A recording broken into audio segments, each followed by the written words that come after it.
Puisto TV, Mikkeli, Jukola ennakko. Täällä Johannes Haapasalon, suomalaisen kuvaveistäjän Mikkelissä syntynyt, Mikkelissä kuollut myös teos Vaeltaja. Katsoo täältä Naisvuorelta kohti tätä seutua, päämajakaupunkia, yli järvien, yli metsien. Puisto TV myös haluaa tähyillä kohti tulevaisuutta, kohti kuukauden päästä tästä kuvaushetkestä tapahtuvaa Jukolan viestiä. Ja me ollaan täällä vahvasti Mikkelissä tutustumassa paikalliseen meininkiin, juttelemassa kilpailukeskuksessa järjestäjien kanssa ja näyttämässä teille kaikille Puisto TV:n katsojat sitä, että mitä tuleman pitää, kun suunnistajien juhla Jukolan viesti taas käydään. Mut hei, yksi juttu ennen kuin mennään varsinaiseen asiaan. Ota Puisto TV seurantaan, klikkaa tässä YouTubessa missä kohti se nappula nyt onkaan. Tilaa kanava, subscribe, se auttaa meitä eteenpäin ja sä pysyt kärryillä siinä, mitä Puisto TV:ssä tapahtuu nyt ja tulevaisuudessa. Yes. Sami Leinonen, Mikkeli Jukolan pääsihteeri. Tervetuloa Puisto TV Jukola ennakkoon. Kiitos oikein paljon. Edellisen kerran, kun sä olit pääsihteerinä Napapiiri Jukolassa, niin me ei tultu sinne Rovaniemelle käymään. Tehtiin vaan ihan niin kuin kyselemättä Puisto TV-jakso. Näin siinä taisi käydä, että niin. Pohjoiseen oli pitkä matka, niin. Toisin kuin Mikkeliin. Mutta jos nyt tiedettäisiin, niin kyllä me oltaisiin tultu sinne, mutta ei tajuttu silloin. Missä me oikein ollaan nyt?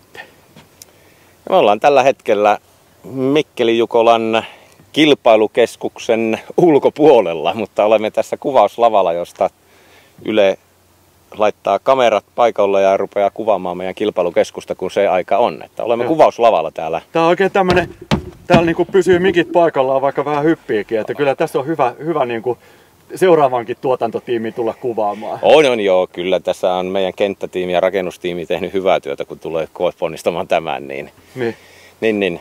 Tukeva on, uskaltaa tulla tänne painavammallakin kameralla. Ihan loistavaa. Ja saa hienoa kuvaa, koska meillä on tässä niin kuin näkymät oikein.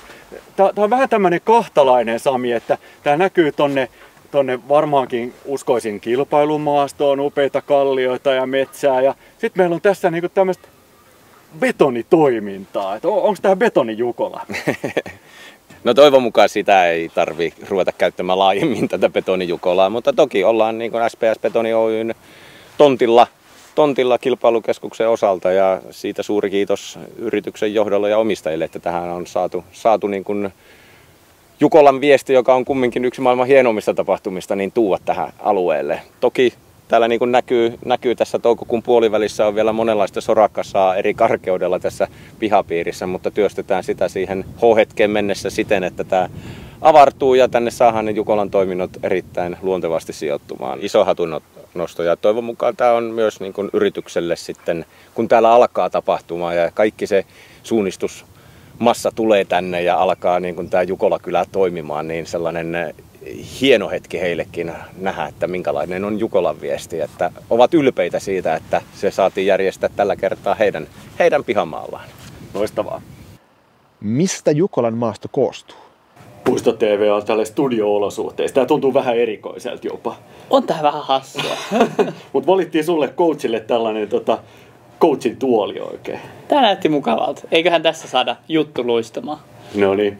Me ollaan puhumassa tässä nyt siitä Mikkelin maastoista, että millä tavalla rupeaa kädet hikoilemaan, kun miettii sitä tulevaa Jukolaa, että kuinka vaikeaa siellä oikein on. Koska mä kuulin jutun, Oma Taivainen, Jukolan ratamestari, oli kommentoinut, että ei tää varmaan ihan vaikein Jukola, että voi olla, että 50-luvulla on ollut jotain vaikeampaa. Joo, kyllä se näin on, että jos olette käynyt Nuuksiossa harjoittelemassa tätä Jukolaa varten, niin se on sitten niinku vähän liian helppo harjoitus ollut, että kyllä nyt mennään niinku syvään päätyyn niin sanotusti. Entäs jos on käynyt Kaupin maastossa Tampereella tai jotain muuta? Edelleen liian helppoa, että kyllä täällä poistetaan tiet ja polut ja sitten on aika paljon jyrkemmät mäet, niin fyysinen aspekti on todella kova. Niin. Meillä on se harjoituskieltoalue tietysti selvillä ja sitä on tutkailtu ja mietitty ja sitten me ollaan molemmat käyty siellä harjoitusmaastoissa, jotka on kohtuullisen samankaltaisia ja sä oot varmasti suunnistanut tosi paljon siellä Mikkelin seudulla muutenkin, niin mitkä on nyt ne tärkeimmät pointsit harrastajasuunnistajalle? No kyllä niin kuin mainittu jo, niin ne mäet, ne on todella jyrkkiä niin ylös kuin alaspäin. Sen lisäksi niin siellä on aika paljon tiheätä metsää, tai kartassa voi olla valkoista, mutta sitten niin kuin metsässä ja maastossa on aika tiheätä se meininki, että ei ole niin helppoa se juokseminen, mikä vaikeuttaa sitten kartanlukua ja sitä kautta se suunnistaminenkin on aika haastavaa saada sujumaan. Kyllä. Sitten me puhuttiin ihan siis niistä noususummista ja kokonaisuutena kilometrit ja nousut ja voi tulla aika pitkiä siis ajallisesti myöskin harrastajille osuudet. Ihan varmasti ja ihan kärjessäkin veikkaan, että ihan fyysistä hajontaa tullaan näkemään ihan alusta asti. Et hyvä kun 2 eka-osuutta saadaan jengi pysymään pitkissä letkoissa ja sen jälkeen niin se fyysinen puoli rupeaa hajottaa jengiä myös siellä huippujen joukossa. Siistiä. Tuskin malta odottaa. Sitten kun se kisakeskus on viety, me käytiin Mikan kanssa siellä kisakeskuksessa betonitehtaan vieressä, niin se on viety siihen niin kuin semmoiseen paikkaan, josta suunnistaminen alkaa niin kuin metristä 1 lähtien ja loppuu myöskin siihen viimeiseen metriin. Se on just näin. Viime vuonna, jos sai laukata peltoa ja polkua aika pitkänkin matkaa viitoitusten jälkeenkin, niin tänä vuonna heti kun tuut K-pisteelle, niin siihen se tie ja polku ja avoin loppuu. Että pitää heti tietää, mitä tekee ja ihan loppuun asti pitää jaksaa suunnistaa ja juosta fyysisesti, koska se on ihan viimeiselle rastille asti aika rankkaa. Viitoitusta on vaan 800 metriä, jolloin sitä ei paljon riitä siihen niin kuin oman osuuden loppuun. Et siinä niin kuin vedetään vielä ne tiukat rastipisteet viimeiseen metriin saakka. Kyllä, just näin. Kyllä. Hei, sano vielä Anton jotain nyt näistä niin kuin kivet, jyrkänteet, suot? No meillä on kartassa aika paljon tällaisia niin kuin pitkulaisia muotoja. Et siellä on pitkiä mäkialueita, on pitkulaisia kapeita järviä, on soita. Niin näitä pitää niin kuin pystyä hahmottamaan kokonaisuuksina. Et tulee olemaan varmasti vaihtoehtoja, joissa mennään ylös alas tai sitten kierretään niin kuin tällaisen pitkän suo tai notko, järvi, niin kuin tällaisen, miksi sitä sanoisi, yhdistelmän kautta. Ja se tulee olemaan aika isossa roolissa reitinvalinnoissa. Eli oikeasti tulee reitin valintaa, että ei vaan tykitetä suoraan sitä viivaa pitkin. Niin ei, nyt kun täältä on poistettu ne tiet ja polut, niin ei kuitenkaan mennä siihen niin kuin viivaa pitkin suunnistamiseen. Et nyt pitää analysoida niitä omia vahvuuksia ja löytää se, että mikä sopii itselle. Että se, että kaveri edessä juoksee ylös alas mäkeä, niin se ei välttämättä itselle ole niin kuin paras vaihtoehto. Varsinkin kun pitää muistaa, että pitää jaksaa loppuun asti. Että se, että pari väliä jaksaa sitä ylös alas, niin ei välttämättä loppuun. Jyrkänteet tosi tiukkoja, voi päästä ylös jotain, voi päästä alaskin, tarkkana pitää olla. Mutta sitten ne pitkulaiset lammet, niihin liittyy semmoinen hassuhauska erikoispiirre, että säännöthän kieltää uimisen. Eikä kiellä. Sprinttisuunnistuksessa kieltää uimisen. Sprintissä. Metsäsuunnistuksessa saa uida. Eli nähdäänkö siellä niinku semmoinen reitinvalintamahdollisuus, että vedetään lammen yli? Pitää olla kyllä aika hyvä uimari, että jaksaa vielä tuossa vaiheessa uida ja sitten juosta. Epäilen vahvasti. Ja lämmin keli myöskin. Just näin. Kyllä se joku toteuttaa ihan varmasti. Joku tulee kertomaan tästä. Verrattuna näihin parin aikaisempaan Jukolaan, niin onko jotain semmoisia erityispiirteitä, jotka nyt tänä vuonna suunnistajan kannattaa ottaa huomioon tässä maastossa? Ja jos vaikka muotoilet semmoiseen 3 tärkeimpään kiteytykseen. 3 pääpointtia on. Joo, no selkeästi, jos vertaa aiempiin Jukoloihin, niin nythän mennään siihen peitteisempään suuntaan. Ollaan Itä-Suomessa ja rastit ovat peitteisemmällä alueella, eli ihan niin kuin pisteeseen asti on suunnistettava. Se on niin kuin ihan ehdottoman tärkeää. Toinen on sitten se, että käyrät on tosissaan, ne on 5 metriä kappale vähintään.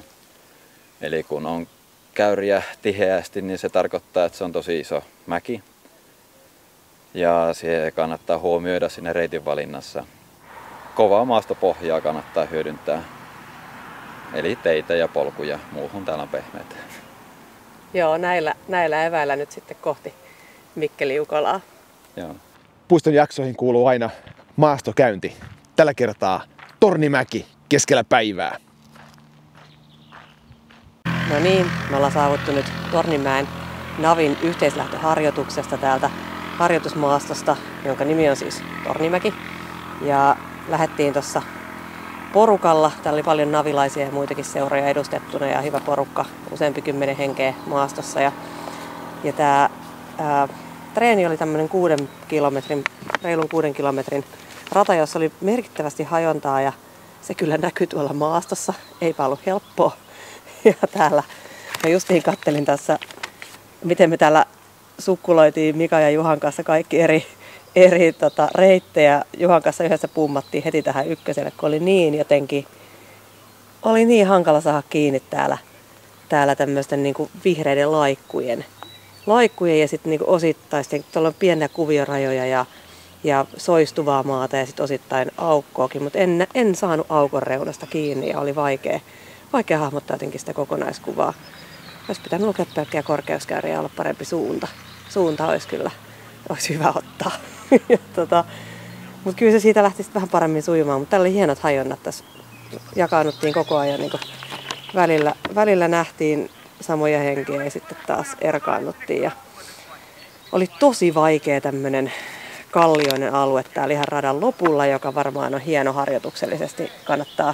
Kannattaa hyödyntää, jos tulee tähän maastoon. Niin täällä 17-18 rastit oli kyllä todella paljon luettavaa tuolla 17 ympärillä. Siinä on jyrkännettä toisensa vieressä ja paljon myös sitä ylös-alas menoa. Että kyllä mietin aina, että kiipeenkö tämänkin jyrkänteen, mutta en uskaltanut päästä suunnasta irti, niin sitten mä niitä kiipeilin, enkä silti löytänyt ihan siihen lipulle saman tien.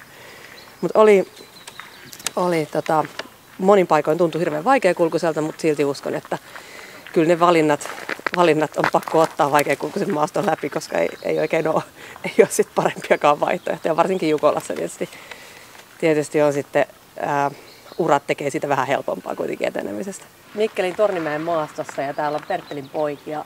Mitkä teidän nimet on ja mihin joukkueeseen kuulutte Perttelissä?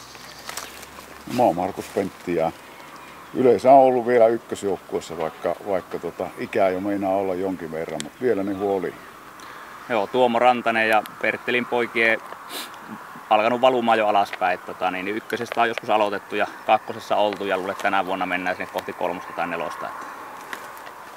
No, mikä oli teidän kokemus tämän päivän maastosta? Me lähdettiin yhteislähdöllä kaikki ja eri aikaan kuitenkin tultiin maastosta, niin miltä sitä tuntui? No ehkä tää oli mulle eka kerta, että mä oon täällä Mikkelissä. En oo käynyt viime syksynä harjoitusmaastoissa. Ja ehkä nyt semmonen, mikä itselle tuli mieleen, että tuntui, että mistään ei löytynyt semmoista hyvää kulkukelpoisuutta. Että oli mäkien päällä tai olit mäkien alla tai missä tahansa, niin tuntui, että aika tukkosta oli ja valkonenkin oli varsin tukkosta. Että semmonen ehkä päällimmäisenä jäi mieleen itselle. Joo, siis kyllähän tää tiukkaa suunnistusmaastoa oli todellakin. Että tietenkin tuo yhteislähtö ja pienet letkat aina helpottaa jonkin verran ja kun on purjeissa niin sanotusti juoksu ja suunnistus jaloissa, niin siellä kun pitää jonkun selän vähänkin näköisellä, niin kyllähän se jonkin verran auttaa, mutta oli siellä semmoisia hetkiä kyllä paikotelle, että oli ihan sillassa, mutta jotenkin sitä klaarattiin aina rastille ja ei muuta kuin seuraavaa kohti sitten. Mitkä olisi 3 semmoista tärkeintä huomiota, tai molemmilta ainakin ekana yksi, että mitkä oli tänään semmoisia asioita, mitä opitte täältä maastosta? Markus on ehtinyt sulattelemaan vähän kauemmin. Oliko joku paha paikka, mitä ei löytynyt? No joo, tossahan oli semmoista Jukolan tunnelmaa, että ollaan koko ajan laikka punaisella juostaan niin sanotusti ihan ylikovaa omiin suunnistustaitoihin nähden. Ja siinä on sitä Jukolan tunnelmaa, että kyllä pitää olla kaikesta huolimatta, vaikka siellä letkoissa mennäänkin Jukolassa. Ja se on tämmöistä vähänkään, niin kompassi pitää olla tanassa ja sun pitää olla suurin piirtein kartalla. Et jossain vaiheessa se kosahtaa kyllä, jos et sä sä näin oo. No ehkä mulla niinku pari pointtia tuli tuossa matkan varrella mieleen, että mitkä helpottaisi. Toinen, jos olisi hyvä kunto ja toinen, jos osaisi suunnistaa. Niin mä oon niillä kahdella periaatteessa, niin tässäkin maastossa pääsi aika pitkälle. Että niinku, kyllä oli vaikeeta. No kannattiko mennä suoraan? Mun mielestä ei aina. Ei. Niinku... Teittekö tiekiertoja tai muita kiertoja? Ihan muutamia, että mitähän mä tuohon sanoisin. Nyt kun ei ollut vielä uria, niin ehkä kannatti kiertää, mutta sitten Jukolassa kyllä ne urat menee pääosin suoraan, että kyllä niitä varmaan sitten kuitenkin tulee vääjäämättä hyödynnettyä sitten ja mentyä suoraan. Meillä on tässä nyt Joonas Ahola, Navin huippusuunnistaja ja myöskin näistä harjoitusmaastoista vastaava, eikö näin?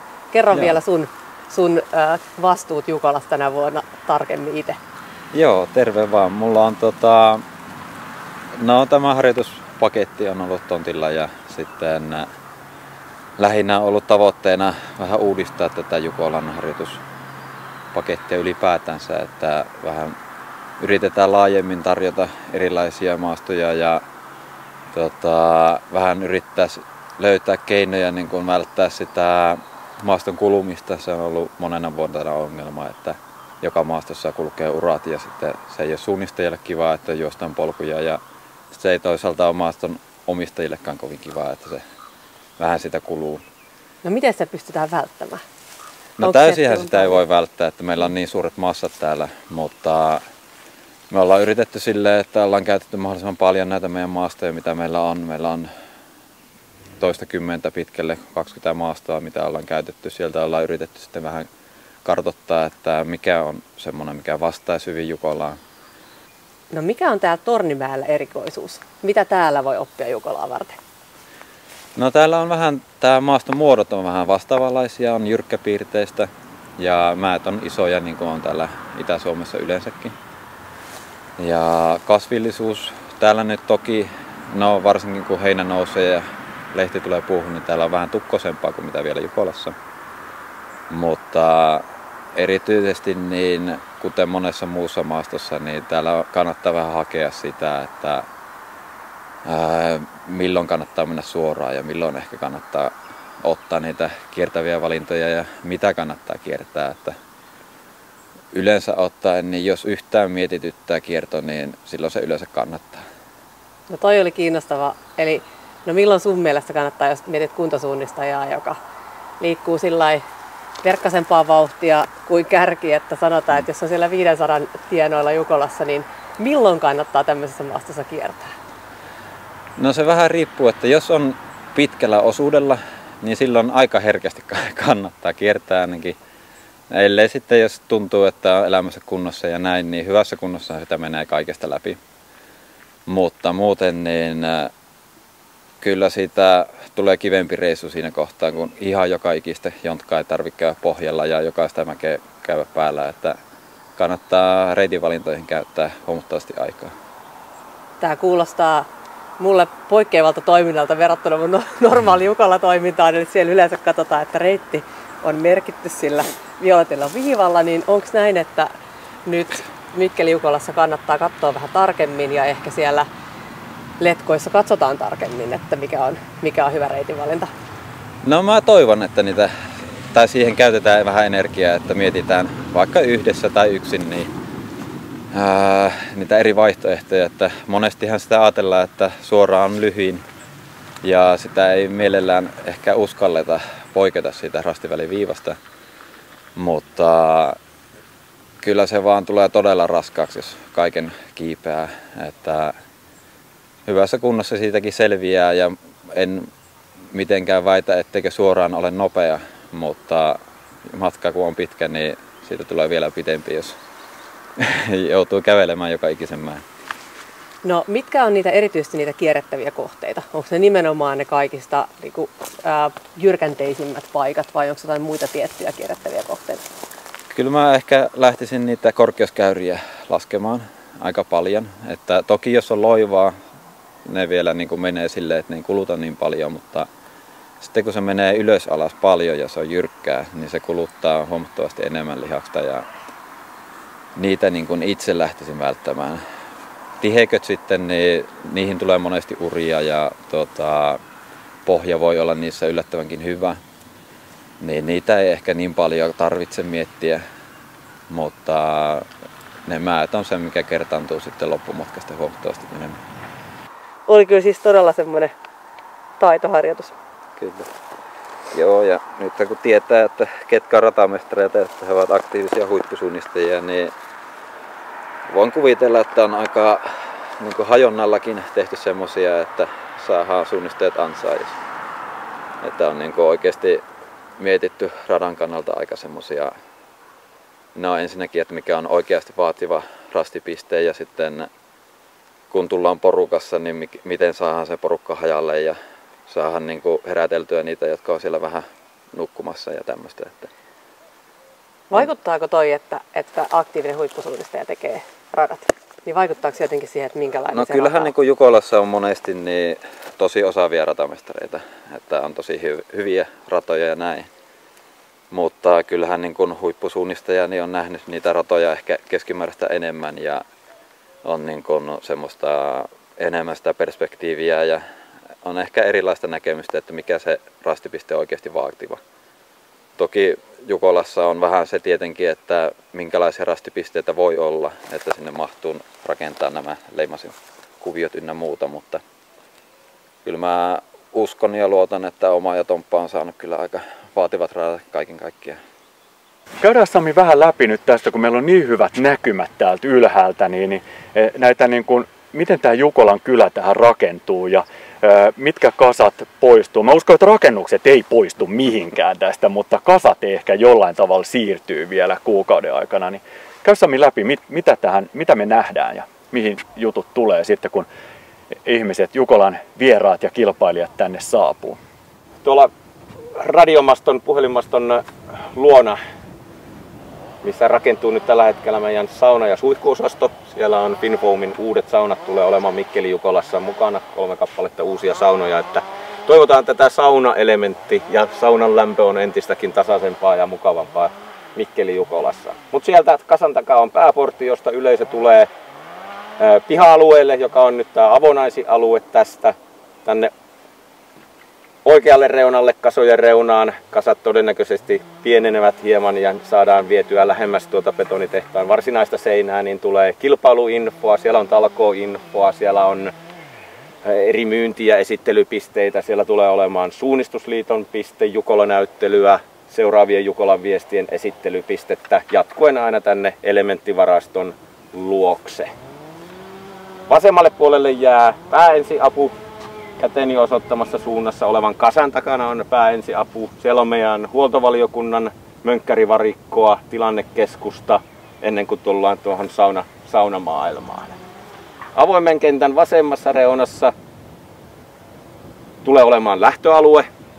Eli siihen ryhmittyy Vennojen viestin lähtijät, Jukolan viestin lähtijät ja lähtevät siitä sitten viitoitusta myöten tonne K-pisteelle, joka on tuolla jossakin käteni osoittamassa suunnassa, jossa tällä hetkellä kuuluu raivaussahan ääniä. Siellä on meidän huoltovaliokunta vielä viimeisiä puita. Jännittävää. Tuulisuoja-alueelta kaatamassa. Mutta sitten jos tullaan tänne niin sanotun elementtivaraston eteläkentälle, meillä tosiaan on saatu SPS Betoni Suutarinen Oy-yhtiöltä niin tämä elementtivarastosta puolikas elementtivarasto käyttöön, johon tulee sijoittumaan Intersportin myymälä, Suunnistajan kaupan myymälä, Keltamäen myymälä, meidän kisaravintola sekä myös mallasrasti tuohon betonitehtaan sisälle. Ulkopuolella seinustalla tulee olemaan street foodia, Jukola-kauppaa, kahvi, makkaragrillipisteitä. Elementtivaraston tuolla kulman takana, sinne jää meidän talkooravintola ja siellä on myös pajamaja-aluetta ja edelleen käteni osoittamassa suunnassa juhlalavaa ja sekä myynti- ja esittelypisteitä. Vaihtoalue, maalialue tulee olemaan tällä kentällä siten, että vaihtoon tuli ja seuraava osuuden viestinviejä lähtee kaartamaan tämän nokan ympäri ja edelleen tonne K-viitotuksen suuntaan. Eli pääpaino tällä ehkä on kumminkin se kilpailutekninen kenttä. ja ravintolat tuolla sisällä. Aivan tuolla Kallion puoleisella sivustalla tulee olemaan kutsuvierastelttaa, mediatelttaa sekä sitten TV-tuotannolle varattu alue, eli sinne tulee Kruuvan ja kumppaneiden lähetysautoja, jotta saadaan myös televisioitua Mikkelin Jukola sitten, jos ei nyt miljoonille katsojille, mutta kumminkin sadoille tuhansille katsojille. Vaikuttaa tosi hienolta. Mainitsit tuulisuojista, jotka ilmeisesti tulee niinku tonne lähtösuoran varrelle, yksi meidän Puisto TV:n katsojien palaute on aina, että kertokaa nyt, että mistä voi seurata Venlojen lähtöä ja Jukolan lähtöä, niin onko se niin, että pitää vallata nyt se Stora Tuunan tuulisuoja ja mennä sinne katsomaan vai mikä on paras? No toki siellä on muillakin tuulisuoja-alueita ja paikkoja kuin Stora Tuunalla, mutta toki siellä varmaan Stora Tuunalle voi terveiset käydä sanomassa. Mutta toki toi lähtöviitoitus, jossa on tuulisuoja-alueet, niin on hyvä paikka seurata, mutta toki ahdas sellainen, että kun on tuulisuojatelttoja siellä niin kuin pystyssä niin kuin satoja, niin voi olla haasteellinen. Et paras lähdön seurantapaikka on varmastikin lähtöryhmityksen täällä kentän puolella. Ja nyt kun nuo kasat on tuossa pienentynyt, niin keskustellaan parhaalla, että kuinka paljon pystytään tuonne tavallaan lähtöryhmityksen toisellekin puolelle mahdollisesti ottamaan lähdön seuraajia. Niin. Mutta toki se screeni edelleen erittäin varten otettava, mutta ei tietysti se kaikkein paras mahdollinen, mutta screeni tätä pystyy seuraamaan tietysti lähtöä. Missä on screeni ja tuleeko useampi screeni ja kuinka iso? 2 isoa screeniä tulee, noin 44 screeniä tulee ja tulevat sijoittumaan tälle kenttäalueelle siten, että ne ovat vaihtoalueen tuolla Kallion puoleisella puolella. Että eivät ole niin kuin yleisöhaitalla, mutta kumminkin erittäin hyvällä etäisyydellä seurata. Hieman suunnattuna tonne kisaravintola juhlalavan suuntaan, että siellä on kumminkin penkkiä, mistä voi sitten syödä samalla kun seuraa sitten screeniä. Nyt me ollaan tässä Tornimäen maastossa. Tää nyt valikoitu tähän Navin yhteislähtötreenin maastoksi tänään. Ja nyt sä oot suunnitellut näitä harjoitusmaastojen ratoja, niin millaisia suosituksia sulla on kuntosuunnistajajoukkueille, jotka tulee tänne treenaamaan vielä ennen Jukolaa, tai kuntosuunnistajille, yksittäisille treenaajille, että missä maastoissa kannattaa käydä, jos on käytettävissä 1 treeni, tai 2 treeniä tai 3 treeniä, niin millaisia komboja kannattaa tehdä ja onko jotain nostoja, että mitä voi oppia mistäkin maastosta? No selkeästi niin kuin ykkösenä on tämä Mannilan sydänmaa. Se on melko uusi maasto ja se on kartoitettu tuon Jussin toimesta, eli on Jukolan kartoittaja. Ja sitten maastotyyppinä se on muutenkin kokonaisuutena selkeästi se relevantein. Sinne me ollaan tehty useampikin modeli ja siellä on viestiharjoituksiakin, että siinä on niin kuin mahdollisuus tehdä hyvinkin omanlaisia harjoituksia ja uria sinne ei pitäisi muodostua niin kuin yksittäisille rasteille ihan niin paljon. Toinen on sitten tuo Jukolankin areenan läheisyydessä Rantakylä, että se ei tuon maaston muotojen osalta ehkä vastaa niin hyvin, mutta tihekkeen osalta niin antaa sitä kokonaiskuvaa, että minkälaista se voisi olla. Ja ehkä kolmantena, jos pitäisi valita, niin Pahalammin vuori on tässä lähellä kaupunkia myös, niin se vastaa aika hyvin tiettyjä alueita tuolta Jukolan maastosta myös. Että rankkaa, mutta hieno. Tervehdys Mika. Mä olen myös Mika, mutta kuka Mika sä oot? No Aholan Mika, täältä Mikkelistä tosiaan. Ja mikä on sut tuonut tähän Jukolan pariin? No mä oon ollut tässä ihan alusta saakka.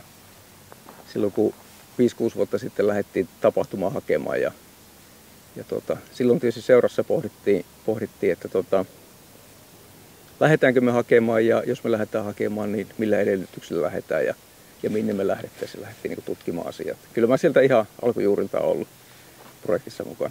Eli nyt kun ollaan vuodessa 2025, niin minä vuonna tämä sitten alkoi? No mä en edes muista ihan tarkkaan, mutta olisiko se ollut jossain 19. Saattoi olla, että 18 vuonnakin oltiin jo joku muu muistaisi nämä varmaan päivätkin tarkasti, mutta siellä jossain oltiin viime vuosikymmenen lopulla. Hienoa, että lähditte hakemaan ja saitte kisat ja nyt ollaan sitten niin kuin loppusuoralla aloittamassa Jukolaa kuukauden kuluttua tästä kuvauksesta. Mutta miksi tämä alue, miksi tämä kilpailukeskus, miksi tämä maasto tai yleensä Mikkeliin sijoittuen, niin miksi täällä on? Miksi ollaan täällä? No Jukolan hakeminen on sellainen prosessi, että siinä on muutama keskeinen kriteeri valintakriteereissä, mitkä sitten valitsija pisteyttää. Ja tietysti me lähdettiin sitä ajattelemaan niin, että kaikista pitää saada täydet pisteet, että se on niin kuin lähtökohta. Ja maastohan on tietysti yksi. Ja tietysti maasto on sellainen asia niin kuin laji-ihmisenä jo ihan lähtökohta, että jos se on saatavissa hyväksi se maasto, niin se tehdään kaikin keinoin. Meillä oli pari vaihtoehtoa tässä, kun me lähdettiin hakemaan, niin toinenkin paikka oli, mitä tutkittiin. Ja sitten se kokonaisuus kun kartoitettiin, niin tänne Tikkalaan päädyttiin. Ja yksi semmoinen keskeinenkin tekijä tässä on myös semmoinen riskinäkökulma, että katsotaan Jukoloita tässä viimeisen 10 vuoden aikana, niin on ollut erinäisiä tapahtumia. On voinut olla säätekijöitä tai muita ulkoisia tekijöitä, jotka on voinut tuoda huomattavan riskin. Ja se oli niin kuin yksi aika niin kuin korkeallakin meidän pohdinnoissa, että niin ei saisi käydä. Tai jos sää ei suosi tai jotain tämän tyyppistä tapahtuu, niin siitäkin selvittäisi sitten. Ja tämä alue on nyt sitten niin kuin kilpailukeskuksen osalta kilpailukeskus ajatellaan, niin tänne ei vesisatella upota. On semmoiset murskepohjat, kovat alustat.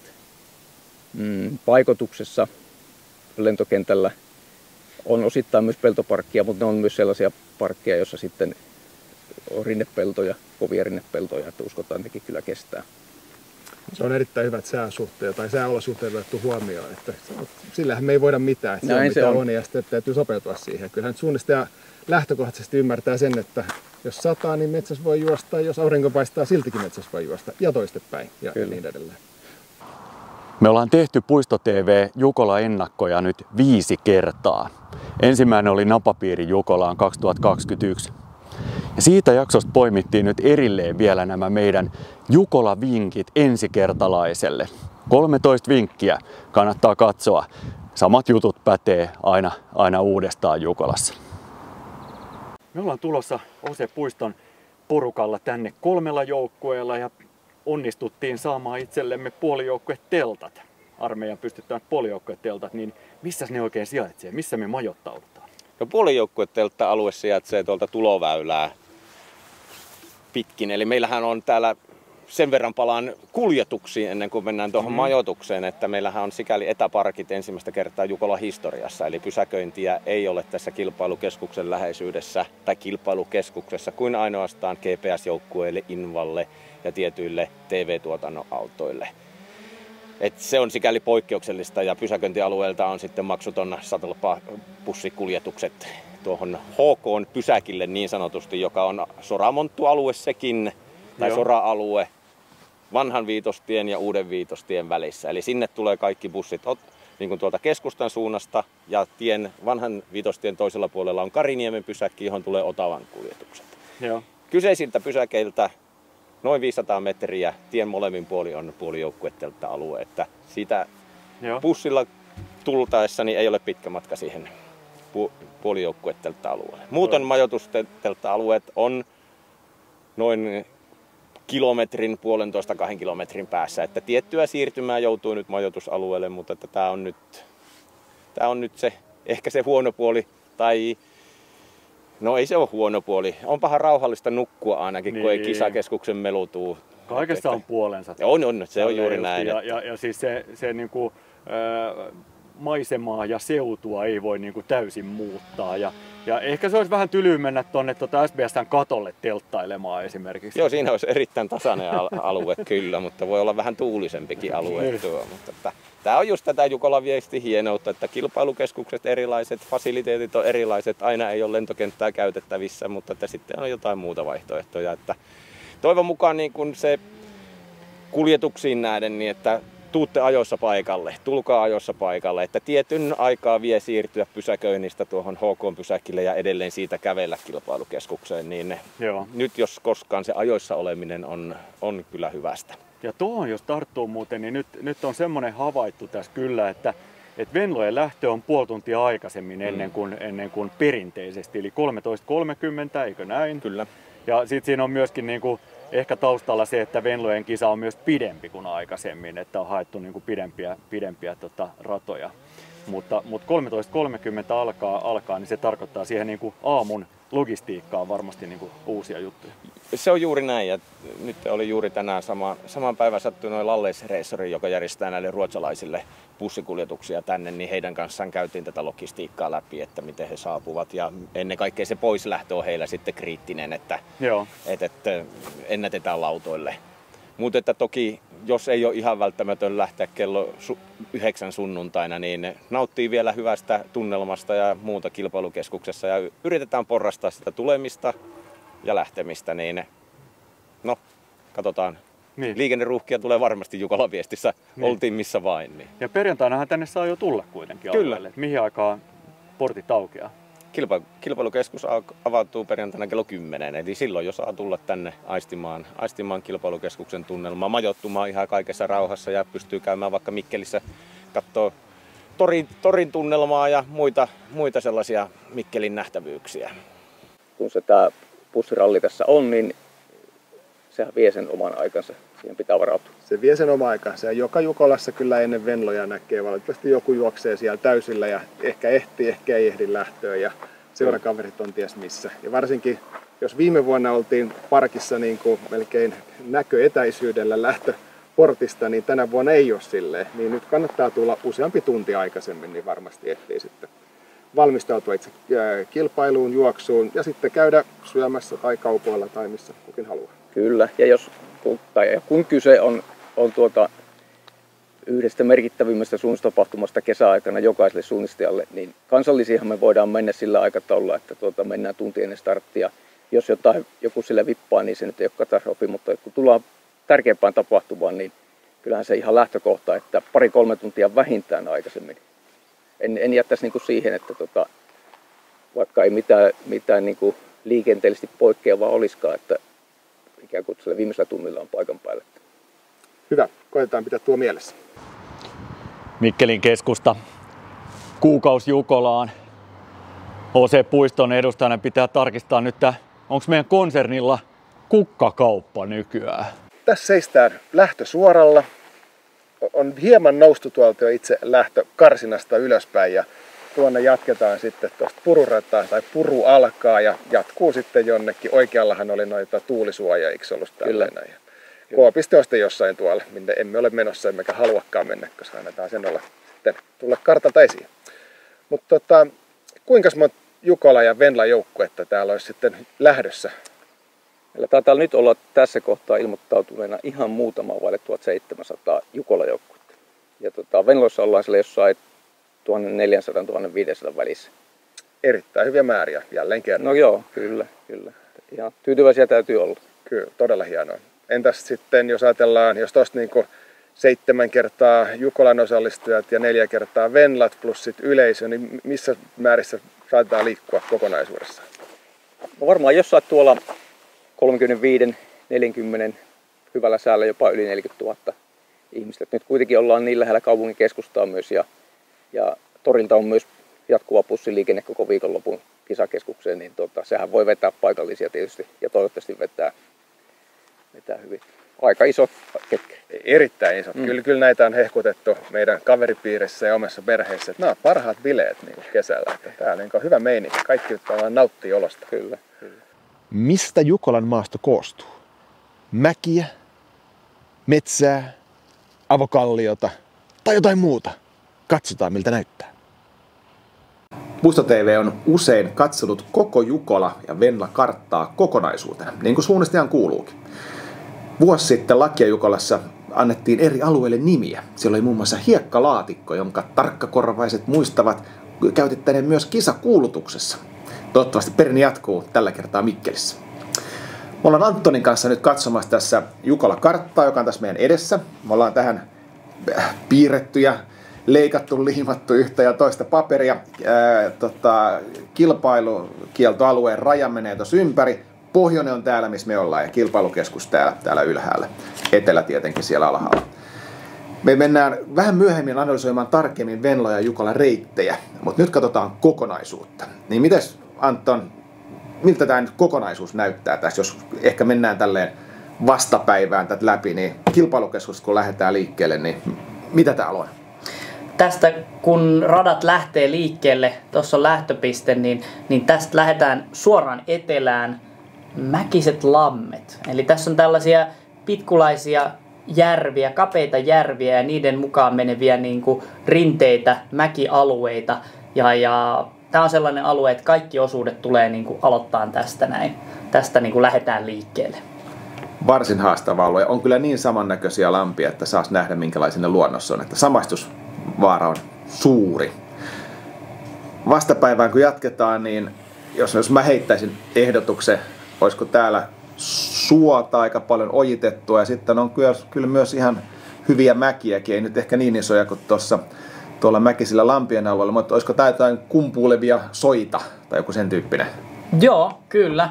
Näin on. Eli nyt sitten tässä vaiheessa erotetaan nämä Jukolan pidemmät osuudet, niin ne ottaa sitten kaarroksen tänne ja aloittaa tästä ensimmäisestä haastavammasta suunnistustehtävästä. Eli täällä on aika paljon vihreitä, ei ehkä niin jyrkkää mäkeä, paljon pientä pistettä ja sitten nuo suot, niin pimeällä varmasti todella haastava alue. Joo, me tuossa kun käytiin ja nähdään tässäkin jaksossa yösuunnistuksen analysointia, niin tuommoinen tiheä vihreä, joka toki tässä kartassa ei välttämättä tarkoita, että juuri näillä alueilla on vaaleanvihreä tai tummanvihreä, mutta saattaa olla, niin kyllä siellä lampun kanssa niin ei näe montaa metriä pidemmällä. Kun kierretään, päästään kartta-alueen eteläpuolelle. Tänne nyt ei varmaan mene sitten kun ne pisimmät reitit ja olisiko tämä joku pussin pohja, jos ei sinne muut päädy kuin Jukolan 3 ja 7 varmaan, tai ehkä pelkästään ankkuriosuus. Kyllä se on näin, että pisimmät osuudet ja niiden sankarit niin pääsee tuonne ihan perälle vielä könyämään, että täältä soilta kun lähdetään, niin on varmaan jonkunnäköinen siirtymäväli tänne ihan perälle. Täällä muutama rasti ristiin ja sitten täältä otetaan pitkä siirtymä, sitten lähdetään kääntymään takaspäin kohti kilpailukeskusta, että ei ehkä välttämättä niin kuin haastavimmasta päästä suunnistuksellisesti, mutta sinne mennään fyysisesti aika pitkä matka, sitten siellä pari tiukkaa ja sitten taas fyysisesti pois, että koetellaan sellaista niin kuin hermoa ja sitä sinnikkyyttä, että jaksaa varmasti loppuun asti, kun tuolta lähtee takaspäin. Näin siinä varmasti käy. Katsotaan tosiaan tarkkoja reittejä tuossa seuraavassa pätkässä, kun ihan meidän reittispekulaatiota, mutta pussin pohjalta tosiaan takas, ehkä lähdetään kilpailukeskusta kohti. Mennään vähän tuonne itään. Olisiko, täällä on, ei ehkä enää lampia, mutta täällä on oikein isoakin järveä ja näitäkin voi ehkä kutsua jo järveksi, niin ehdotukseni tämä alue Järvi-Savo. Kävisikö? Siellä on tyypillisiä järviä ja sitten on vähän isompaa peltoa ja isompaa suopätkää. Järvi-Savo, se kuulostaa oikein hyvältä. Tässä sitten onkin jo sellainen alue, että tässä varmasti aika moniosuuksista, ihan myös Venloistakin niin käy, että täältä pussin pohjalta kun lähdetään tuleen takas, niin tässä on muutama tällainen isompi yksittäinen mäki, joissa on aika paljonkin voi olla hyviä rastipistepaikkoja ja hajontoja, että takarinteeseen useampi vastaavanlainen rastipiste, niin siellä on varmasti haasteita kaikille. Kyllä. Ja tässä kartassa, joka on napattu pullautuskartasta, niin aika paljon vihreitä, mutta tosiaan se saattaa olla tänä päivänä hieman erilainen, mutta ei anneta sen häiritä tässä. No sieltä nyt sitten tullaan varmaan suoraan kisakeskukseen, kun tälle vastapäivään on menty, niin olisiko täällä sitten se vähän niin kuin check out? Reitti, homma suoritettu. Kyllä, mutta tässä ei missään tapauksessa saa hämätä itseään, että kun tänne alueelle saavutaan, niin nyt voisit pistää aivot narikkaan, että täällä on paljon pieniä pisteitä, vähän laakeita mäkeä ja ihan loppuun asti, ihan tonne niin kuin kilpailukeskuksen aukolle asti saa kyllä suunnistaa. Et tässä on niin kuin ehkä se isoin riski sille, että alkaa vähän luovuttaa pitkä matka takana Tässä pitää olla skarppina. Viimeiset 10 minuuttia, niin tämä on se kohta, missä pitää tsempata itseään. Kyllä. Sielläkin on vielä aika isoja korkeuseroja tässä, että jos olet muutaman käydä väärällä korkeudella, niin saatat juosta edes taas sitten muutaman nousumetrin. Kyllä, ja ihan täällä niinku aivan kilpailukeskuksen vieressä niin on niinku tosi jyrkkä pudotus suohon, ja sitten pari käyrää noustaan kilpailukeskukseen, että saa vielä niinku ihan loppuun asti fyysistäkin haastetta. Yes, ja sitten vaihtoon tai maaliin. Mutta hei, siinä kokonaiskuva. Tällä mennään. Seuraavaksi pieni tarkastus tällaisesta suosta, jota on ojitettu, tosin ehkä kauan sitten. Eli ollaan tuossa kompassin osoittaman ojan sinisen katkoviivan ojan päädyssä. Katsotaan pohjoiseen, eli suoraan tuonne eteenpäin, mitä kuvassa näkyykin. Ja tätä kun jos edetään, niin tämähän on nopea kulkusta. Eli jos verrataan suota jopa valkoiseen kartta-alueeseen tai erityisesti minkään vihreän sävyiseen, niin tällaisella suolla on todella hyvä edetä. Mutta sen perusteella, mitä me ollaan nyt noissa harjoitusmaastoissa nähty, niin vain tällainen suo, jota on edes jonkin verran ojitettu, on nopeakulkusta. Ne, jota ei ole ojitettu, niin saattaa olla kovinkin märkiä, semmoisia pieniä lätäköitä täynnä. Maastosta löytyy jyrkänteitä, jotka on hyvin selkeitä. Tämä on tällainen noin 2 metrin jyrkänne, varmasti merkattu jokaisessa suunnistuskartassa jyrkänteeksi. Erittäin selkeä, mutta kaikki ei ole näin selkeitä. Ollaan tämän harjoituskartan rastilla 4. Meillä on tällaiset rastimerkinnät täällä. Tämä on sama paikka, jossa oltiin viime yönä, niin olipa hankala löytää se tässä maastossa. Yöllä ei meinaa nähdä mitään, kun päivälläkään ei meinaa nähdä. Nyt me edetään tästä 4. rastilta 5. ja katsotaan minkälaista tällainen vaalean vihreä väri on.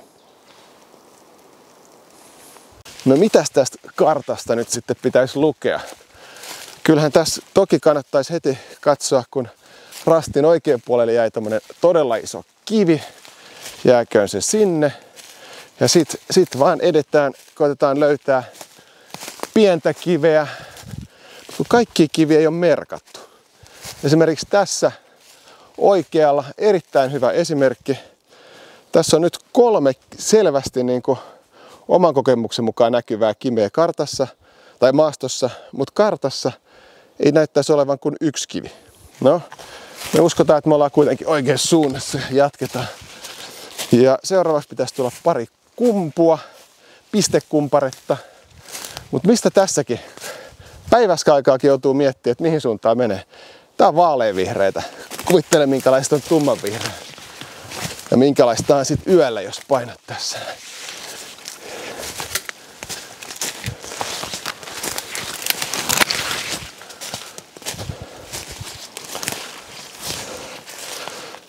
Noin.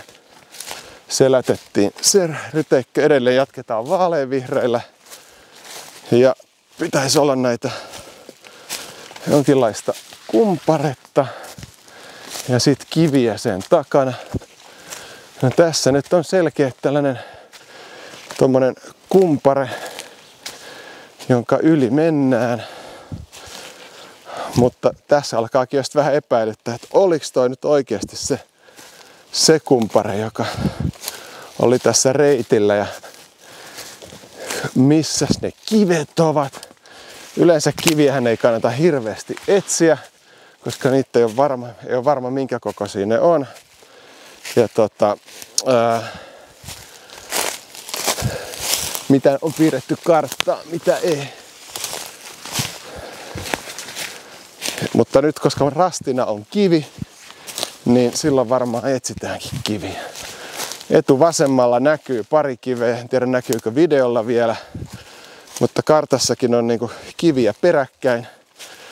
Niin, ja me ollaan kumminkin tässä vähän rinteessä, ei olla tuolla alhaalla suolla, niin näille kiville tässä sännättiin. Mutta tässäkin on useampi, kartassa vain pari kiveä. Mutta tässäkin on tämmönen kivipari, josta rastikin löytyy. No ehkä Jukolassa tässä olisi merkattu, että siinä on 2 kiveä, mutta tässä ei ole. Tässä on nyt aika jännästi piirretty, että on ensin jyrkänne tässä, sitten pistekumpare ja sen takana toi iso kivi. Ja no täältä päin katsottuna tää näyttää kyllä niinku kumpareelta hyvin, mutta tuolta mistä me tultiin, niin enemmänkin ehkä niinku useampi kivi. Et tässä on niinku tavallaan 8 kiveä tässä rykelmässä. Mutta tietysti kartoittajan kuuluu pelkistää ja yrittää selkiyttää sille nopeasti etenevälle suunnistajalle. Nyt me tultiin sitten siitä vihreältä valkoiselle alueelle. Taas kivi tuossa ihan rastiviivan alla. Valkoinen alue. Onhan tää nyt vähän väljempää ja tästä kyllä kun tossu nousee vaan tässä pehmeässä alustassa, niin varmasti pääsee aika hyvää vauhtia. Seuraava kivi. Kyllä tälleen kävellen napsuu nämä karttamerkit ihan niin kuin kohdalleen, mutta toista se oli viime yönä. No tässä suolla pystyy tosiaan etenemään ihan hyvin. Siinä oli oja keskellä, että se kun on kuivattanut tätä. Nyt tulee vastaan tämmönen kivikkoalue. Kyllä siitä nyt varmaan verrattuna Lapin rakkakiviin niin pääsis läpi, mutta ehkä järkevämpi on niinku välttää kiertää täältä vasemman kautta. Tultiin rastiympyrään. Ihan siististi ollaan tässä kartalla pieni harmaa alue, tää Jäkälä tässä ja tossa kivi. Mäkimuoto jatkuu tonne. Sitten lähdetään pudottamaan. Pitäisi näkyä vasemmalla jyrkänne tuolla ja edessä kivi vihreän laidassa. Tää on niinku meikäläiselle oikea vauhti suunnistaa ja valoisuusaste. Korkeuserojen suhteen pitää pystyä hahmottamaan se, että montako käyrää on. Että nyt, toisin kuin viime vuonna Jukolassa, jossa oli 2,5 metrin käyräväli, niin nyt on 5 metriä ja tämä mäki on nyt 2 käyrää, eli 10 metriä. Niin tämän kun oppisi hahmottamaan kunnolla etukäteen ennen tänne mäelle tuloa, että minkälainen tämän mäen pitäisi olla, niin vähentäisi sitä riskiä siitä samaistuksesta, että onkin mennyt sivuun ja nousee jollekin väärälle mäelle, joka onkin ihan eri kokoinen ja etsii rastia, mitä ei sitten löydy.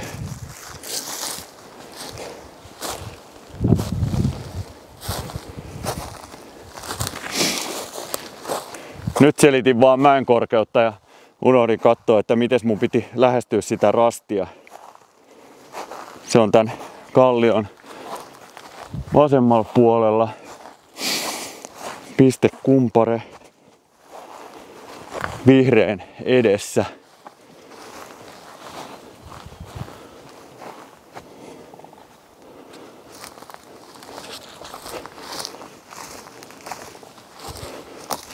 Oltiin me nyt menossa ihan sitä kohti näköjään. Varmaan joku videolta voi katsoa, että no niin, puoli minuuttia ennen Juhaa löytyy jo. Jukola suunnistajalle tai Venloja viestissä suunnistavalle vinkkejä. Lähtökohtaisesti kannattaa mennä suoraan, jos siellä hyviä uria menee, mutta oletettavasti siellä on kyllä niin tiukkoja nousujakin, että on hetkiä, missä kannattaa ihan pysähtyä ja sitä selvää kiertoakin miettiä. Pusto TV:n spekuloinnit Venlojen radasta. Kierrätäänkö myötäpäivää, vastapäivää, mennäänkö ristiin rastiin? Nyt päästään rataspekuloinnin ääreen. Meillä on Venlojen ykkösosuus 5,7 kilometriä.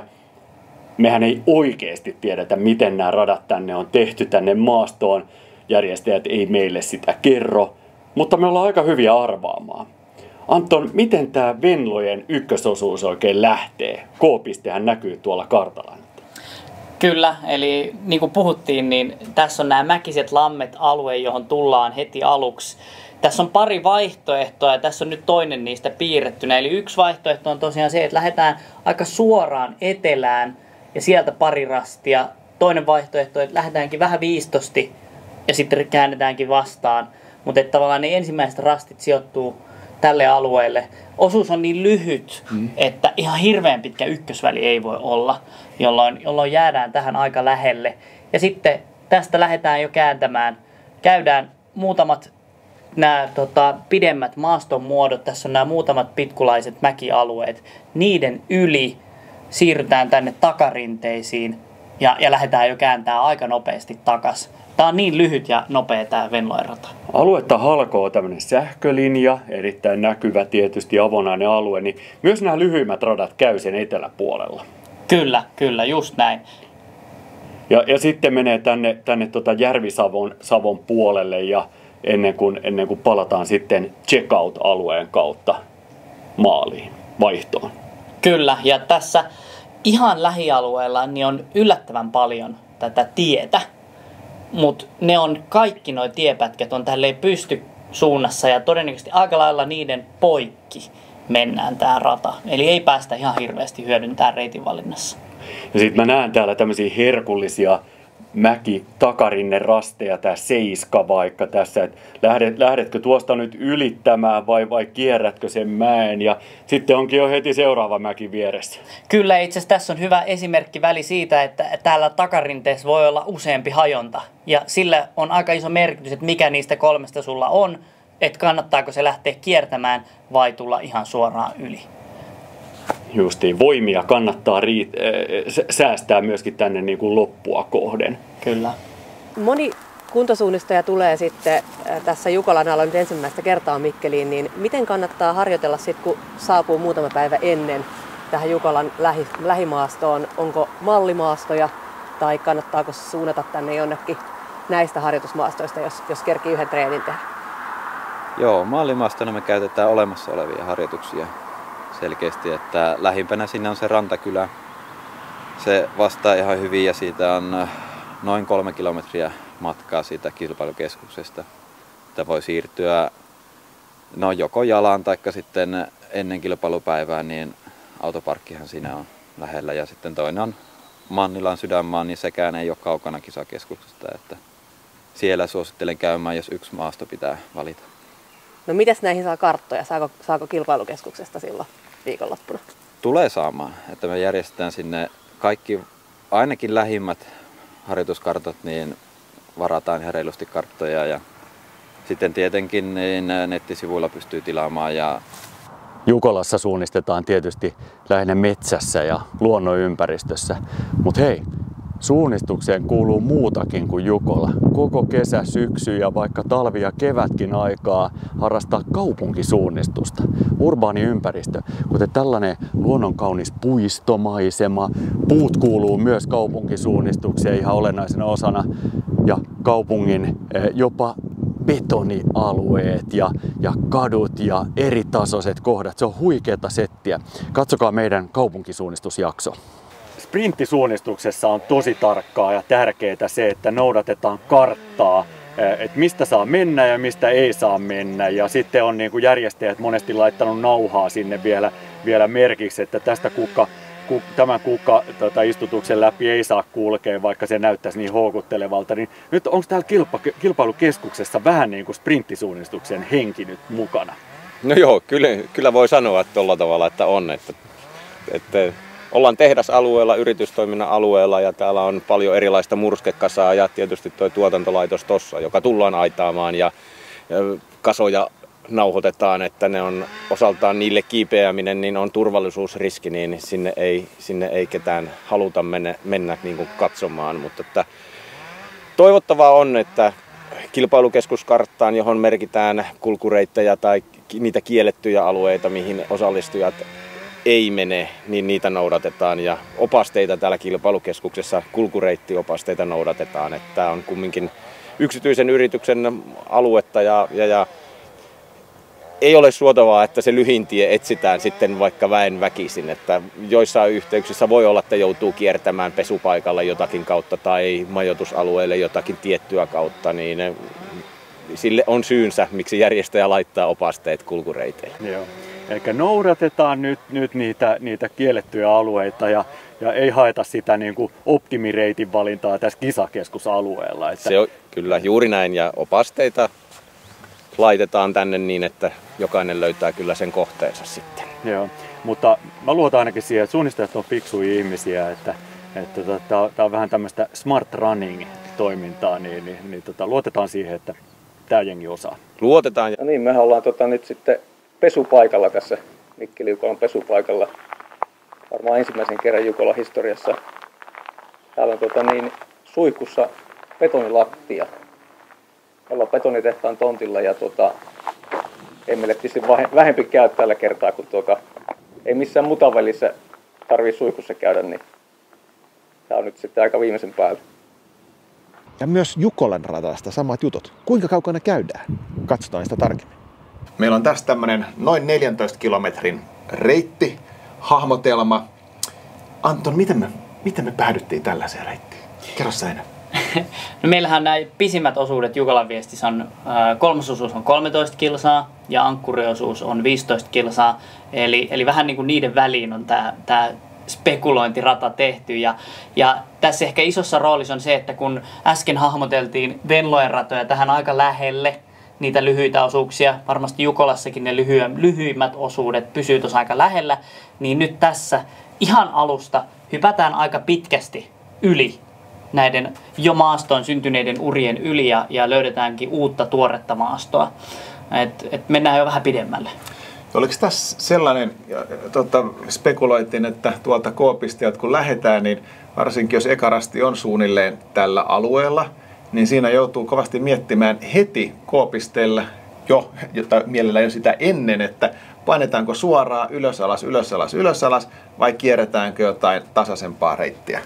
Kyllä, just näin, että varsinkin tässä ekalla alueella tämä mäkiset lammet, niin korostuu se, että kun on noita pitkulaisia muotoja, niin ne mäet kuin ne notkot ja ne järvet, niin kun mennään näiden pitkulaisten muodostelmien yli, niin pitää aika tarkkaan miettiä se oma vahvuus. Onko se fyysinen vai taidollinen? Jos on taidollinen, niin suosittelen hakemaan ehkä enemmän noita notkoja ja vähän vähemmän nousua. Säästää sinne loppua kohti, koska toi 15 kilsaa on aika pitkä osuus.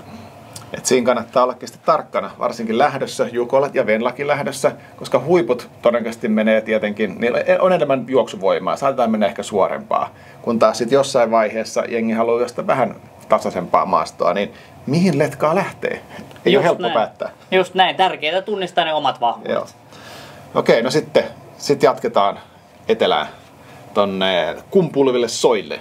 Kyllä, eli kun tässä on otettu ekat hajonnat ja joku TV-rasti, niin sitten otetaan pieni siirtymäväli tänne kumpuilevien soiden alueelle.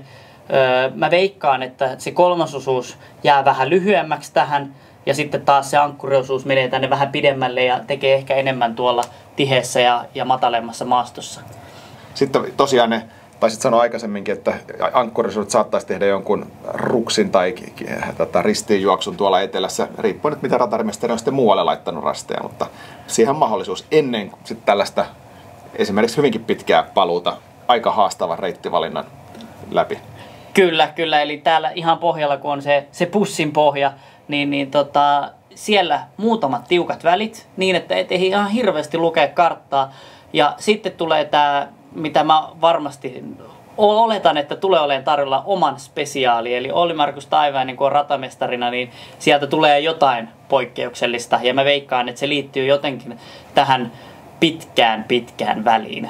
Toi hahmoteltu väli tässä nyt, oliko se 4,5 kilsaa, että siinä pelkästään viivaa pitkin tulee aika pitkä matka. Ja nyt tosta, kun pitää sitten vielä löytää se itselle omiin vahvuuksiin sopiva reitinvalinta, niin siinä saa kyllä käyttää päätä ja voi olla, että tuolla lähtörastilla niin saattaa olla muutama ihminen hetken kartta auki. Muistelisin, että Rovaniemellä, kun oli tämä yksi erittäin pitkä rastiväli, niin siellä yksi eräskin ystävämme levittää kartta vaan maahan ja pohditaan vähän, että mihin tässä kannattaa mennä, kun kartta oli niin iso. Mutta saa nähdä, miten tässä käy. Mutta heitäs lonkalta tuosta, vaikka olet itse piirtänyt, niin kuntosuunnistaja, minkä reittivalinnan ottaisi tästä 8-9? Tämä on itse asiassa aika hauska. Mä en ole suunnitellut tätä reitinvalintaa oikeastaan yhtään, mutta se on hyvä tästä lennosta. muistetaan, että täällä on tosi paljon näitä korkeita mäkiä. Koitetaan minimoida se mäkijuoksu. Ja kun täältä nopealla silmällä niin poimii vain tie, polku, joka tulee noin lähellä rastia. Niin nyt näiden 3 pätkän vaan yhdistäminen, että tuolta kierretään toi mäki, noustaan tuohon tietä, sitten tuolta mäkien välistä järvi, joka on aika hyvä niin kuin kohta varmistaa, ja sitten tiepolku, ja sitten tuolta on aika lyhyt hyökkäys rastille asti. Toki tuonnekin varmasti takarinteeseen ja pahimmillaan hajonta rasti, niin ei ole helppo sitten löytää. Sä oot laittanut aika pahin paikkoihin nämä rastit. Kyllä. Yes. Ja sitten tuolta Järvisavon kautta lähdetään kaartamaan kohti kisakeskusta ja checkout rastien kautta maaliin. Kyllä. Nyt on menty pitkä pätkä. Voi olla, että aika moni mennyt itselleen vähän liian kovassa vauhdissa letkassa. Tuossa on pitkä pätkä menty tietä tai polkua. Ja nyt pitäisi vielä löytää noin 10 kilsan jälkeen niin sellainen hyvä suunnistusvaihde tuohon loppuun. Niin pitää oikeasti tsempata itseään, että jaksaa pysähtyä.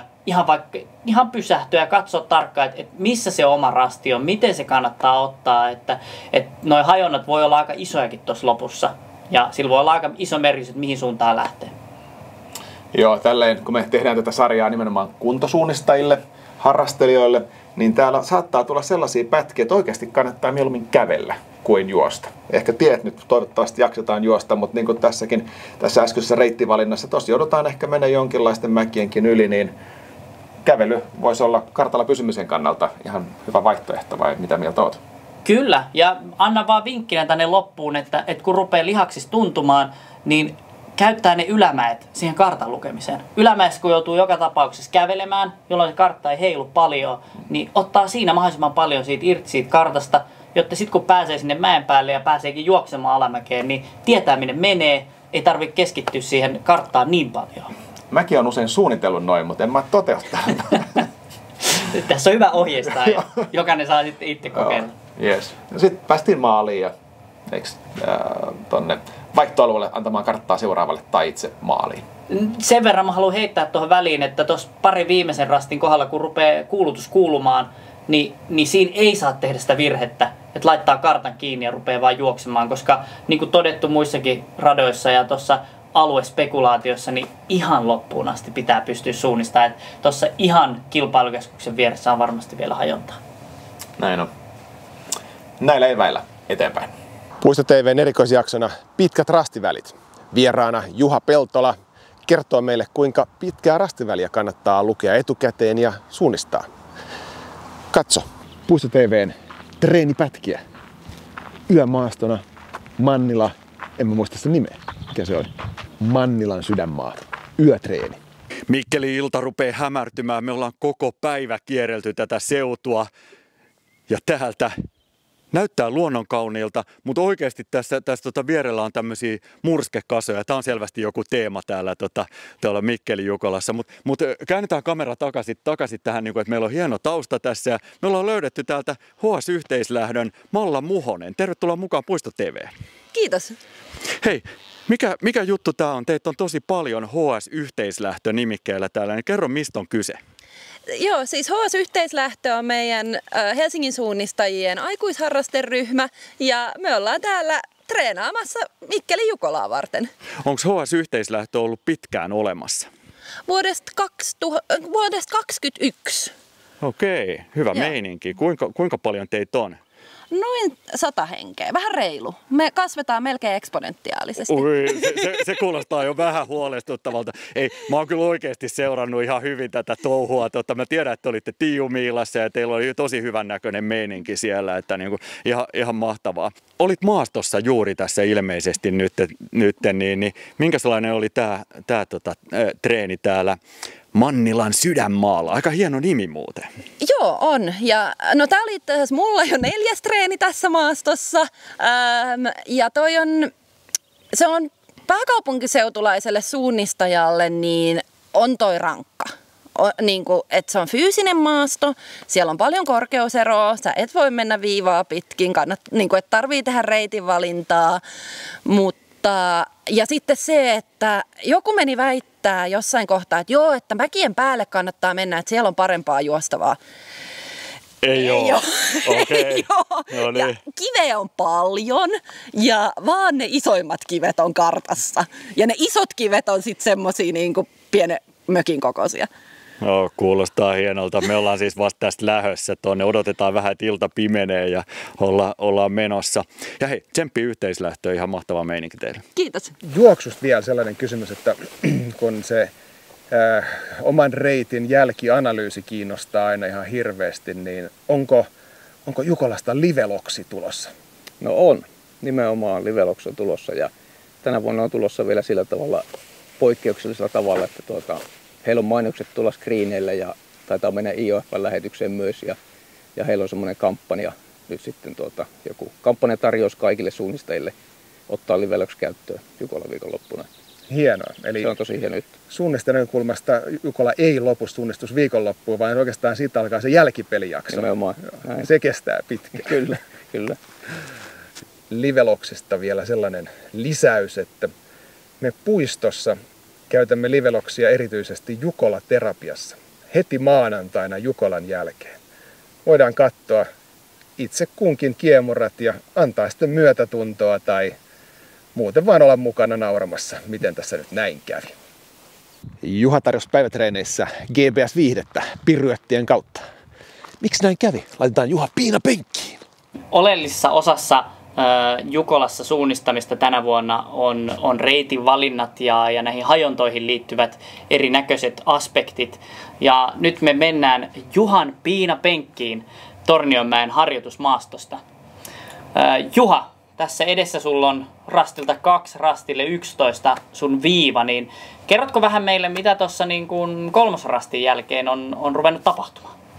No ensinnäkin vähän olin siis siinä pummannut nyt ykkösrastia ihan huolella ja itseluottamus oli lähellä sitä suon pohjaa, johon sitten hakeuduin siitä Mä hain turvaa tiestä. Se oli niin kuin se ensimmäinen lähtökohta. Nyt pitää päästä juoksemaan tielle ja vähän kattelee karttaa ja rentoutumaan. Mutta ei ehkä näytä nyt tästä katsottuna ihan optimaaliselta ratkaisulta. Esimerkiksi jos miettii rastille tuloa, niin näkyy, että tuossa nelosrastilla sulla on ollut tää lyhin hajonta, niin on niin kuin melkein tultu rastille, mutta sitten kuitenkin koukattu niin kuin takakautta. Et mikä juttu? Joo, no pikkusen menin ohi siitä, mutta sanotaan, että toi on pientä. Onneksi sitä ykkösrastin kiemurtelua ei näy tässä. Okei. No, kuten katsojatkin tässä voi hyvin todeta, että Juhan reitti ei varmasti ollut optimaalisin, mutta puretaan tämä osiin. Et ensimmäiseksi otetaan tämä, että Juhalla nyt oli lyhyin hajonta tähän neloselle, jolloin rastiväli on yllättävän lyhyt. Toi kauin hajonta on melkein tuplat pidempi rastiväli ja muuttaa aika dramaattisesti sitä, että miten tämä reitinvalinta kannattaa toteuttaa. Juhalla oli hyvä ajatus. Haetaan tietä. Kannattiko se hakea ihan noin jyrkästi 90 astetta viivasta sivuun? Ei välttämättä. Ehkä olisi ollut fiksumpaa hakea tuosta suoraan valkoista pitkin tielle tai ehkä ihan jopa niin kuin täältä viivan kautta vähän vihreän läpi, mutta kuitenkin tänne tien mutkaan ja sitten nousta melkein saman tien rastille. No, nyt tämä reitinvalinta muuttuu ihan järkyttävästi, jos mennäänkin tänne kauemmalle rastille. Tässä on mäki, tässä on mäki, tässä on mäki, niin kannattaako näitä kaikkia mäkiä nousta ja kiivetä ylös alas? Ei missään tapauksessa. Mitä jos otetaan tie, kierretään ihan takakautta, vitosrastin kauttakin voi vaikka juosta ja rastille. Tai vaihtoehtoisesti lähdetäänkin ihan eri suuntaan rastilta. Haetaan tästä alueen reuna, tie ja näin. Tässä on niin kuin rastilta lähdössä on melkein 180 asteen niin kuin hajonta, että mihin suuntaan kannattaa lähteä. Ja kaikki reitit on oikeasti aika hyviä, riippuen siitä, mikä sun oma vahvuus on. No Juha, me katsotaan vähän viivaa eteenpäin. Tullaan tälle rastille 8, niin täällä on niin paljon kiemuraa, että me ei edes nähdä, mitä siellä on tapahtunut. Kerro vähän. Siinä tapahtuu niin kuin rastipisteen ja lipun etsintää. Ihan siis todella peitteinen, jyrkässä rinteessä, vaikea edetä ja paljon kuusikkoa, josta sitten niin kuin se rasti oli siellä kuusen takana. Normaale. Pyörimistä kuitenkin rastiympyrässä eikä millään niin kuin puolen maakunnan alueella. Ollaan tosiaan rastiympyrän sisällä. Mutta tämä mun mielestä kuvastaa tosi hyvin sitä, mitä Jukolassa tulee varmasti olemaan. Tässä otetaan kuva, jossa näkyy tämä rasti ilman tätä Juhan reittiä, niin kuten näkyy, tuossa on pari tosi pientä pistettä, vähän tumman vihreitä tuossa just ennen rastia, ja sitten sieltä pitäisi kaivaa kivien ja kolojen välistä se oma lippu, niin toi on muuten oikeasti ihan sellainen realistinen toteuma, ja se on kyllä sitten niinku tosi vaikea, varsinkin pimeällä. Et pitää olla tosi varma, että mistä se viimeinen varma kohde, mistä sinne rastille niinku tullaan. Hyvä. Oltaisiko me Juha piinapenkissä valmiita ja saisit valmiimpi tonne maaston puolelle? Tämä tuntuu oikeasti ihan mukavalta. Okei. Sitten me ollaan onnistuttu. Tämä on oikein hyvä. Kiitos. Loistavaa. Puisto TV:llä on myös muutamia erikoisjaksoja, muun muassa rinnesuunnistus. Miten siinä kannattaa suunnistaa vai kannattaako ottaa vain rennosti? No niin, itse ainakin huomasin tuosta maastosta, että mikä helpottaisi Jukolaa varten, niin jos olisi hyvä juoksukunto ja suunnistushallinnassa, niin olisi aina helpompaa, että mäkiä kannattaa juosta tänä keväänä vielä. Jes, kamera käy. Vaihdetaan vielä pari sanaa saapumisesta Jukolaan. Se on aina iso kysymys. Tulee liikenneruuhkia ja joskus varmaan joku tulee junalla, joku bussilla ja niin edelleen. Mitä suosittelet, jos tullaan ympäri Suomea? Millä kannattaisi tulla? No kyllä jos semmoisesta paikasta on liikkeelle lähdössä, että itse pääsee junalta tai niin kuin näillä pitostien suuntaisilla bussiyhteyksillä, niin muun muassa julkisilla pääsee tänä vuonna erityisen hyvin. Että Mikkelin matka-asemalle junalla tai bussilla meillä rullaa sieltä, tori on siinä sitten matka-aseman aivan vieressä ja torilaidalta lähtee bussit, jotka tulee tuohon kisakeskuksen lähelle ja se on aika vaivaton tapa varmaan tulla ja olisi se näin ympäristönäkökulmastakin aika suositeltava tapa. Sitten tietysti jos ajattelee sitä, että tulee siitä keskustan kautta, niin kyllähän koko viikonlopun ajan sitten ja ehkä jos varsinkin tulee niin kuin siinä jo viikolla, niin tämä kaupungin läheisyys, keskustan läheisyys, niin yhteydet on tästä hyvät ja helppokin piipahtaa vaikka torilla viikonloppu. Ne bussit oli siellä niin non-stop meiningillä sen matkakeskuksen ja Jukolan välillä. Oliko ne ilmaisia vai onko siinä joku maksu? Itse asiassa sieltähän pääsee niin kuin velotuksetta, että parkeissa on sitten niin normaalit parkkikäytännöt ja sieltä on tietysti myös bussiliikenne. Mutta siitä, jos julkisella tulee, niin siitä pääsee sitten velotuksetta bussilla perille saakka. Tähän Mikkelin läheisyyteen liittyen, niin jos nämä non-stop-bussit kulkee Jukola-keskuksen ja Mikkelin keskustan välillä, niin mitä siellä Mikkelissä voisi sitten käydä katsomassa tai syömässä tai kokemassa? No tietysti lähtökohta, että Mikkelin tori, niin se on jo se on se tori. Joku muu voi jossain olla toista mieltä, mutta tulkaapa Mikkelin kesätorille, niin se on aidosti ehdotonta huippua. Että kyllä siinä kaikki se torin ympäristö ja sitten nyt Jukola viikonloppuun, niin tietysti kaikki torin yrittäjät, he on innossaan siellä pistämässä kaikki palvelut isoimmilleen. Että kyllä sieltä varmaan löytyy torin ympäristöstä hyvin kaikenlaista. Ja yksi ehkä semmoinen, että jos sitten aika on siinä niin kuin viikonlopun jommalla kummalla puolella, niin toi Sodan ja rauhan keskusmuisti, erittäin hieno paikka. Siihen kannattaa parata aikaa, ehkä enemmän kuin pari tuntia on jo ihan hyvä. Mutta on sellainen paikka, mihin kannattaa kyllä tutustua. Siinä ihan pari korttelia torilta. Loistava vinkki. Torilla nähdään. Torilla nähdään. Mikkelin tori on The Tori, kuten kuultiin. Tää on tosiaan nyt se mesta. Lauantai-ilta, hieman hiljentynyt jo varmaan. Täällä on kuitenkin hienosti tuolla Stella kauppakeskus ja paljon erilaisia kojuja. Täällä myydään selvästikin lörtsyjä ja leivonnaisia ja kevätkääryleitä ja ehkä niitä muikkujakin löytyisi niin kuin jostain kulmalta, kun osaisi katsoa ja kysyä. Meille annettiin vinkkiä tuosta toripulusta, niin toripulu täytyy kyllä varmaan käydä tsekkaamassa. Sitten täällä on selvästikin Mannerheimin patsas myöskin niin kuin paikallisena kohteena. Onkohan täällä meininkiä Jukola viikonloppuna? Jukolassa painetaan täysillä metsässä, kevyillä kengillä. Toista se oli jokin aika sitten tällaisilla saappailla. Olisi vähän liisaat saappaat muun jalkaa. Ja enkä tällaista vastuuta ehkä ottaisi muutenkaan. parempi pysyä vaan puiston joukkueessa juoksemassa. Grillikahvila Toripulun tiskillä. Täällä on Ville Asikainen, eikö näin? Kyllä, pitää paikkansa. Ja aika usein onkin. Villestä on kuultu vain pelkkää positiivista juttua, että Toripulun kahvilassa kannattaa käydä. Mutta kerro, miksi tässä, mikä tekee tästä erikoisen? No me lähdettiin siitä, että me ollaan maailman mikkeliläisin torikahvila, kun tähän hommaan ruvettiin 2020 kesäkuussa. Ja he tarkoittaa sitä, että me tehdään tätä tietysti yhtiökumppanin kanssa niin kuin omilla kasvoilla ja oman näköisesti. Perinteisiä juttuja. Me haluttiin heti sellainen munkki, mikä erottaa meidät kaikista muista, ja me tehtiin se. Ja niitä on myyty jo kymmeniä tuhansia, en tiedä kuinka paljon. Sitten ajateltiin, että me tarvitaan myös jotain ruokaa. Tuotiin grilli, tehtiin oma grilli, perinteisiä herkkuja, saatiin vähän vinkkiä edelliseltä pitkälinjan grilliyrittäjältä. Hän oli siinä alussa mukana vähän neuvomassakin. Sitten me jalostettiin tuotteita vielä vähän itse lisää ja nyt ollaan sitten tässä pisteessä. Ja 6. kesä lähtee tässä torilla ja on tässä keretty jo touhuta. Loistavaa, erittäin hienoa. Kohta maistetaan munkkia ja hampurilaisia tai jotain sellaista. Ilman muuta ihan mitä herrat haluaa. Tapahtumia, saataisiin tämmöistä vähän toritanssia siihen, etenkin silloin sunnuntaina, joka on kuitenkin se Jukolan päätöspäivä, jolloin ihmisillä mahdollisesti on kiinnostusta ja halua tutustua myös tähän meidän niin kuin kaupunkikeskustaan, niin olisi sitten mahdollisimman paljon juttuja, mitkä jää Mikkelistä positiivisesti mieleen. Se olisi tosi hienoa, että jengi tulisi vähän aikaisemmin tänne, ettei tulisi vaan juoksemaan sitä omaa osuutta ja lähteä pois. Nimenomaan, vähän aikaisemmin tietysti siihen satsataan ja sitten tapahtuman jälkeen silloin sunnuntaina myös tästäkin lähtee sitten. Tässä on matkakeskus ihan vieressä, ihmisillä on varmasti aikaa viettää hetki Mikkelissä ja käyttää meidän palveluita, niin silloin pitää olla myös joka luuku auki. Se matkakeskus, missä se on siis? Se on tuossa ihan vähän 200-300 metriä tuonne suuntaan. Ja siihen tulee bussit ja juna. Siihen tulee bussit ja loistavaa. Hyvä.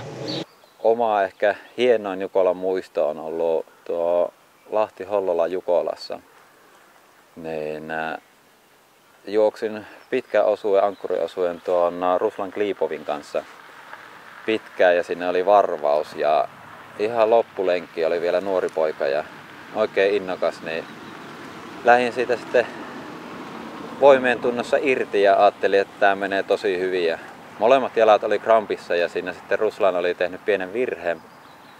Ja seurahistorian parasta sijaa tavoiteltiin, niin ihan siihen viimeinen kilometri, ihan tasainen kenttä, varmaan koko radan helpoin rasti, niin siinä tuli sitten eksytty aika pahasti ja olikohan 8 vai 9 minuuttia pörräsin siinä viimeisen rastin tuntumassa. Ja Ruslanhan siinä meni ja meni muutama muukin.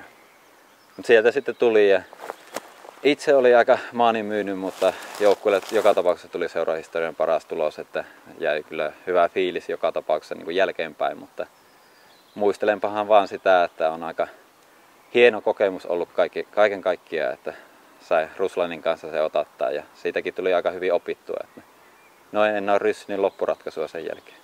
Ehdottomasti Rovaniemen napapiiri Jukolan viestin lähtö elokuun pimeässä yössä, pienessä tihkusateessa ja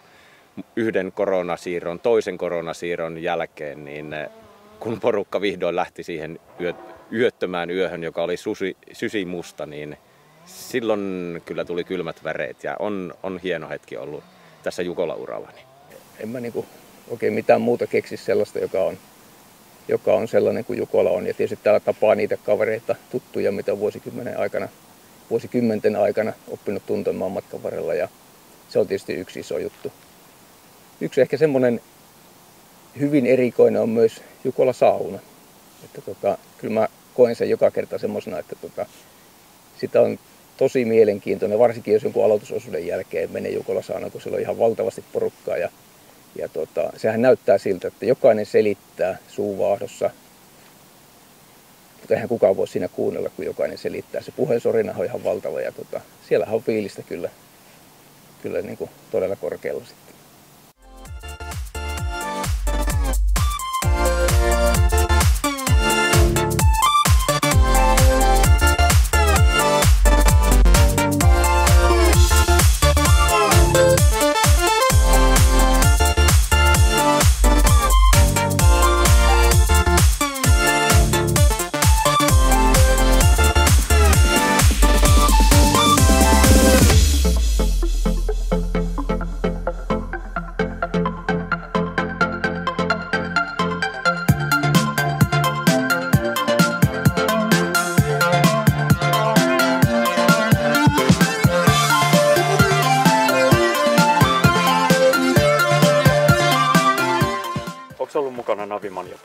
Mikkelissä?